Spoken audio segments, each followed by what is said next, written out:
"I don't love you anymore," he said cold and flat, not even looking me in the eye. I held the tears back, just barely. I felt my stomach lurch and my whole world begin to spin. Every terrible nightmare I'd had for years was finally coming true. He was throwing me away.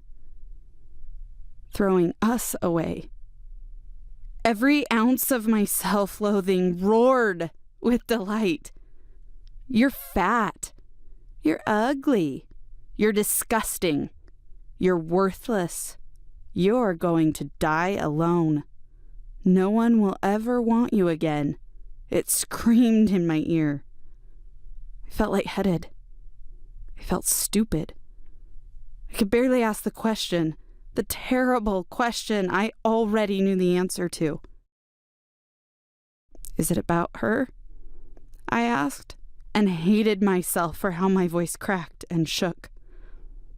A moment, a quiver in his cheek, shame in his eyes, and then he looked down, suddenly fascinated by his shoes. He knew exactly who I was talking about. Her name had come up again and again and again for months now, out of nowhere, like he couldn't control himself. And every time he said her name, he smiled in a way that felt like a knife against my throat. "Tara, from work," he called her. Tara, who was 28. Tara, who he was mentoring. Tara, who looked up to him. Tara, whose body his children hadn't destroyed. Tara, who hadn't stood by him through hell for years. Tara, who understood him in a way I just didn't anymore. Tara, who made him smile. Tara, who he loved now that he didn't love me anymore. Tara, who wasn't going to be single in her 40s.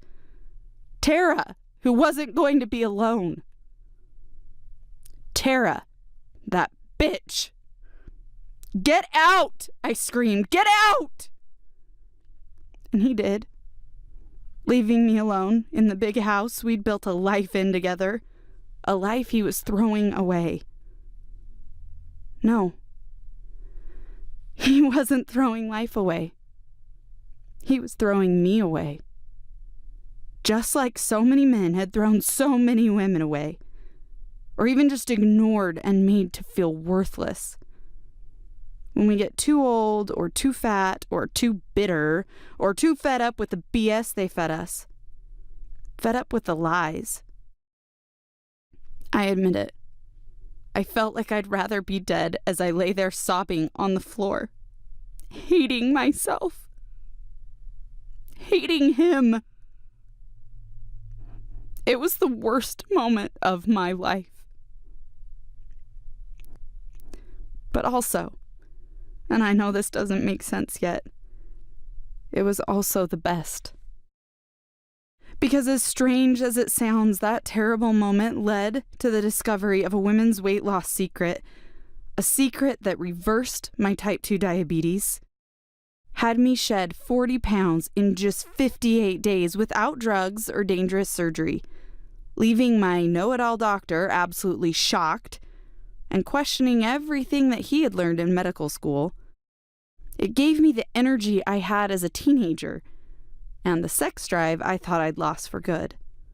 A secret that didn't just save my marriage, but had my husband crawling back to me, treating me like a queen, practically worshiping the ground I walked on.